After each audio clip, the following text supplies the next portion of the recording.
Gracias por estar con nosotros en Sin Esquemas. En la entrega de hoy vamos a tener el gratísimo placer de compartir una interesante conversación con nuestra invitada Katy Cibolani, mediadora en aspectos que tienen que ver con paz y convivencia y seguridad en República Dominicana y conocedora también de estos temas a nivel de Latinoamérica, y con quien, repito, trataremos de llevarle a nuestro público televidente informaciones interesantes e importantes sobre esta temática. Katy, gracias por estar con nosotros en Sin Esquemas, y es un tema complicado, sí, definitivamente complicado. Y vamos a entrar en materia seguido.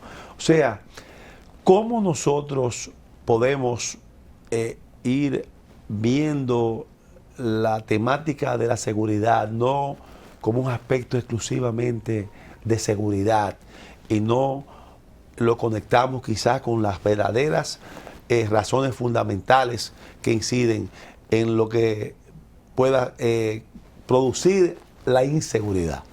¿De qué manera? Bueno, a ver, primero, Abelardo, gracias por la invitación. Para mí es un gusto estar acá.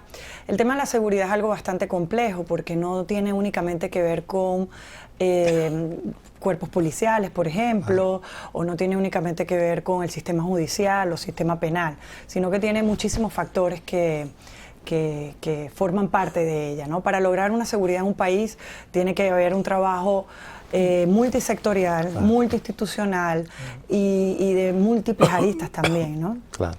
Entonces, yo creo que para vincular la seguridad con las verdaderas raíces que lo generan, tiene que haber un trabajo, sobre todo en la estructura. ¿Okay? La violencia que nosotros vemos en la calle la podemos llamar violencia directa. Esa es la violencia que se ve, la violencia que vemos en la prensa, que podemos contarla, ¿no? Pero ese es el resultado de otros tipos de violencia, ¿cierto? Entonces, la violencia estructural y la violencia cultural son las que derivan en esa violencia que nosotros podemos contar. Entonces, yo creo que la seguridad tiene mucho que ver con esa estructura que genera esa violencia directa, y es donde hay que realmente incidir. Por eso es tan compleja, porque no tiene una cara. La violencia estructural no tiene una sola cara. Yo creo que la seguridad no tiene que ver, por ejemplo, con cambiar un jefe de la policía o con cambiar un ministerio, sino que tiene que ver con... Ahí viene el refrán famoso de que la fiebre no está en la sábana solamente. Exacto, exactamente. La estructura tiene mucho que ver con el resultado de la seguridad en un país. Entonces, bueno, eso por un lado. Katy, si le damos valor en términos de ponderación a qué elementos pueden incidir con mayor proporción, reitero, ir disminuyendo esta problemática, ¿cómo colocamos la familia? ¿Cómo colocamos los clubes sociales? ¿Cómo colocamos bueno, la parte educativa, que es la parte macro?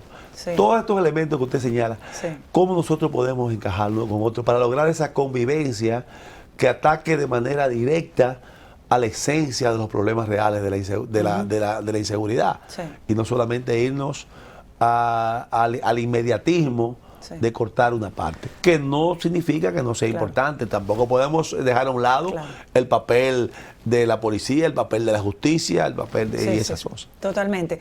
Yo creo que es importante destacar el perfil de República Dominicana. En República Dominicana, la mayoría de los casos de homicidio se dan por conflictos interpersonales. Esto es muy curioso, ¿no? A diferencia de otros países que tienen que ver más con un tema criminalístico, en República Dominicana tiene que ver más con las relaciones interpersonales. Entonces ya tenemos un factor como muy clave que nos puede ayudar a eso trabajar. Para fines ya no significa que en otros países la inseguridad o la criminalidad es más por aspectos de crímenes organizados, criminales. Aquí hay una mayor proporción de problemas entre personas. Exacto. Bueno, también hay muchos homicidios dados por la delincuencia común, claro está. Sin embargo, cuando vamos a los números, el número dice que los conflictos interpersonales que se dan fines de semana, durante la noche, mayoría joven, hombres, se resuelven con armas de fuego, ¿no? Entonces tenemos un diagnóstico muy claro de lo que pasa en República Dominicana, y eso nos puede ayudar evidentemente en la solución. Eso yo creo que nos tiene que abrir un poco la mente sobre qué está pasando en las relaciones con las personas. No sé si te has dado cuenta, en un simple colmado empieza una discusión, la gente se empieza a ir, porque dice, aquí cualquiera puede sacar un arma y mi vida corre peligro. En cambio, en otro país probablemente empieza una discusión, la gente se mete, habla, dialoga y ya. Entonces eso como que es un perfil bien claro. Si tú me pones a mí a ponderar, no es tan fácil, porque creo que es, como te decía, muy complicado, multisectorial, pero yo creo que es fundamental la capacidad que tiene la sociedad para resolver los conflictos. La violencia es la primera salida que se da. Y eso tiene que ver mucho con la violencia cultural. Mientras más armas, mejor. Mientras más armas, más macho. Mientras más arma, más poder. Mientras más poder, mejor voy a resolver. Exacto. ¿Okay? Entonces la violencia cultural tiene mucho que ver. Evidentemente el tema de educación. El tema de educación sobre cómo resolver los conflictos. Si yo no tengo una educación fundamentada en la solidaridad, en el diálogo, sino más bien en la competencia, pues cuando seamos adultos no vamos a saber cómo resolver, sino que vamos a competir, vamos a ganar a toda costa, ¿no? Eso por un lado. Claro. Luego, ¿Los factores económicos? Los factores económicos, claro, la estructura, ¿no? Claro. El acceso a derechos básicos, claro. Eso es fundamental. Pero cuando hablamos de claramente este tema de las relaciones interpersonales, tiene también que ver con cuáles son las vías que yo tengo para resolver mis situaciones. ¿Qué pasa si yo tengo un conflicto con un vecino? ¿A dónde puedo ir? Exacto. ¿Cómo puedo hacer? Hay mucho desconocimiento y hay muchas vías que son diferentes a la del juicio. Claro. Y aquí uno tiene un conflicto con cualquiera y lo primero que hace es llamar a un abogado, en la medida de lo posible. Entonces yo creo que cambiar ese paradigma de cómo resolver los conflictos en la sociedad es fundamental para que baje también la tasa de homicidios. Y en ese orden, Katy, el rol de políticas estatales o el rol de políticas públicas privadas deben estar combinadas, a quién recae mayormente el peso de orientar hacia esa línea, de estar en capacidad de proveer de instrumentos adecuados y oportunos y eficientes para dilucidar los problemas sin necesidad de llegar a los tribunales, claro, y a otros tipos. O sea, ¿en quién más recaería esa parte? Mira, evidentemente el Estado tiene un papel fundamental. La mediación, por ejemplo, de conflictos, donde una tercera parte ayuda a resolver los conflictos, debe ser un servicio gratuito para la comunidad. Cualquier vecino que tenga un conflicto con alguien debería poder ir a la esquina de la comunidad a buscar un mediador. Eso debería estar. Y están las fiscalías barriales y funcionan, pero hay desconocimiento de las mismas. Yo creo que darle campaña a estos espacios es fundamental. El vínculo con lo privado y con lo institucional y con las organizaciones también tiene que darse. Por ejemplo, las casas comunitarias de justicia, no sé si las conoces, sí, son espacios que se han abierto en muchas comunidades y han facilitado muchísimo la resolución de los conflictos, y estas casas están allí gracias a muchas donaciones de organismos internacionales, por ejemplo. Y yo creo que eso puede seguir, pero tiene que haber como un trabajo muy vinculado con las instituciones del Estado, las organizaciones privadas y también las organizaciones no gubernamentales. Por esa parte podemos deducir que ahí nos estamos enfocando principalmente atacar el problema vía la solución de conflictos. Sí. Hay otra parte que ahí quiero también que nos hable algo, Katy, en qué medida, en lugar de enfocarnos totalmente o mayormente a la solución de los problemas, nos enfocamos también a la prevención de que los problemas se vayan diluyendo, se hagan menos con programas de prevención, sí, programas educativos, programas que reduzcan, sí, que tengamos que ir a resolver conflictos. Claro. Fíjate, yo creo que es importante destacar que hay iniciativas importantes en este último periodo de gobierno, pero yo creo que también es clave destacar que la seguridad o el tipo de convivencia no va a cambiar de la noche a la mañana. Exacto. Eso es una estructura muy enquistada sobre cómo resolvemos los conflictos, sobre la forma de avanzar, ¿no?, como sociedad. Entonces yo quiero aclarar que la construcción de paz, que es lo que se está buscando, no es algo corto, siempre lo digo, es un maratón. Es un trabajo como muy pequeño, muy cuentagota, que los cambios se van a ver, si queremos cambios a largo plazo, van a tardar un chin, ¿no? Van a tardar un tiempo en verse.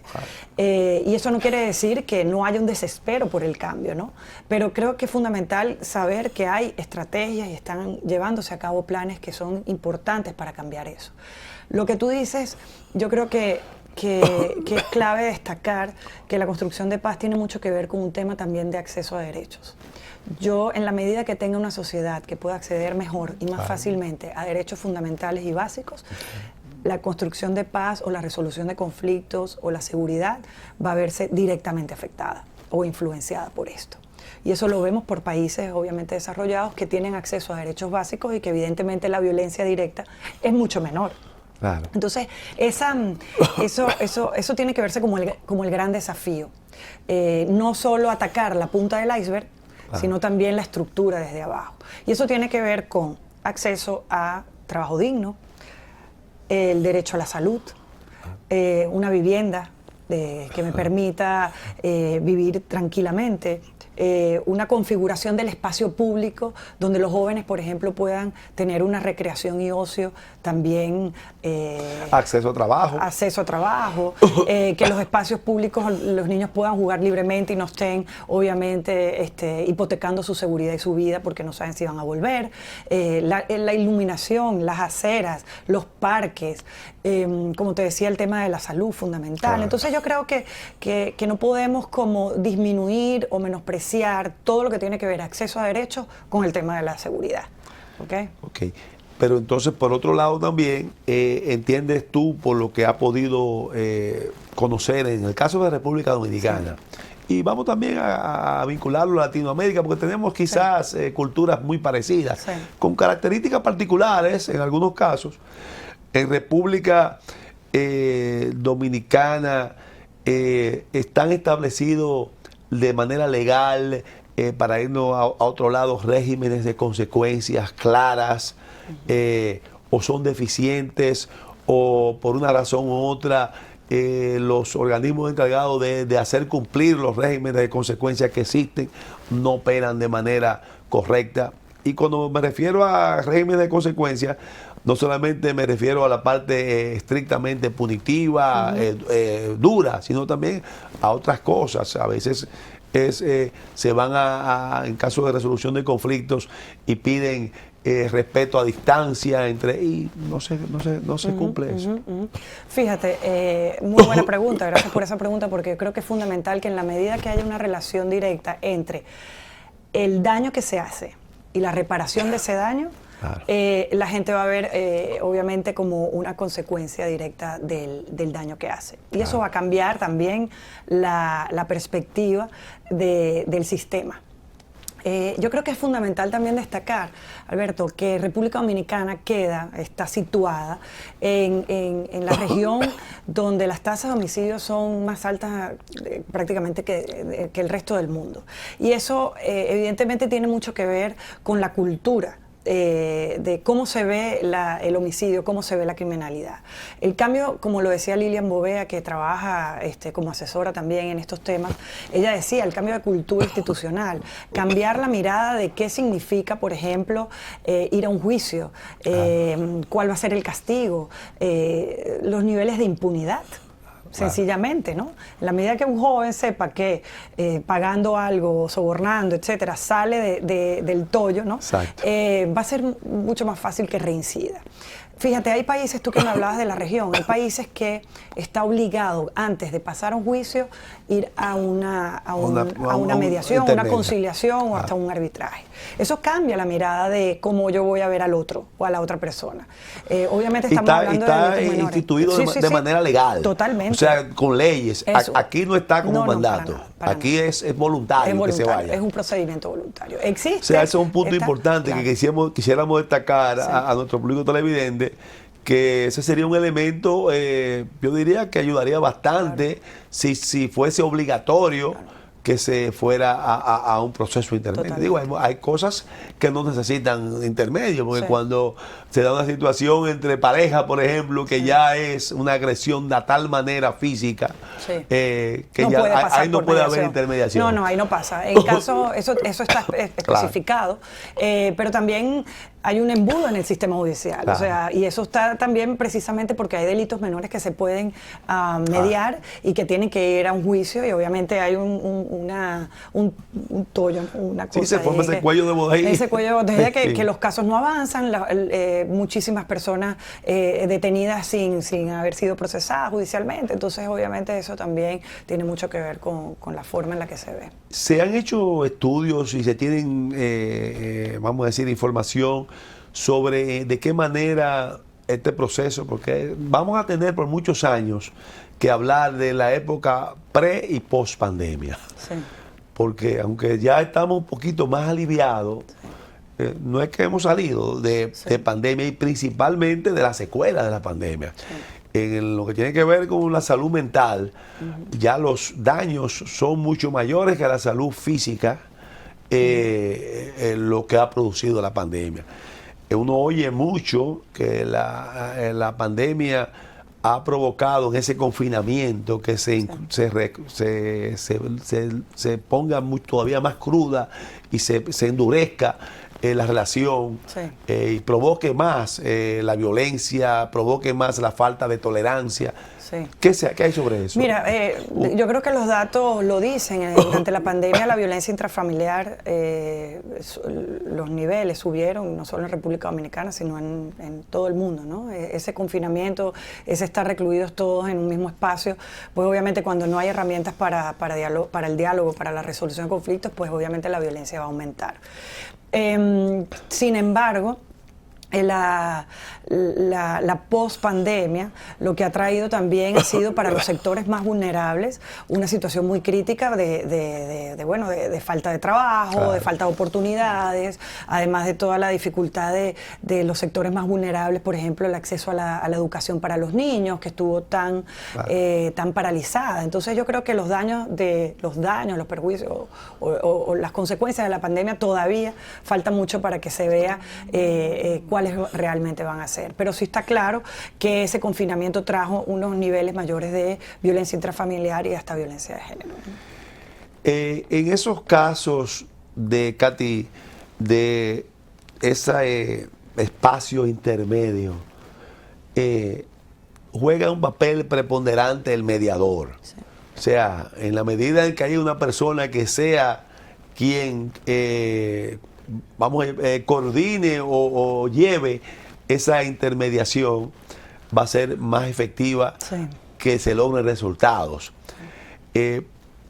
Quiero que nos diga si esa intermediación o esa mediación se enfoca más en personas expertas en conflictos, o también es necesario la ayuda de profesionales del área de la salud mental, y trabajan combinados. Esa respuesta yo quisiera, por favor, que me la des después de nuestra pausa, en apenas un par de minutos, para continuar con nuestra distinguida invitada, Katy Cibolani, quien nos está hablando sobre un tema sumamente complicado en la línea de cómo lograr esa armonía, esa convivencia entre la paz y la seguridad, y de manera muy específica en República Dominicana. Continuamos en un momento.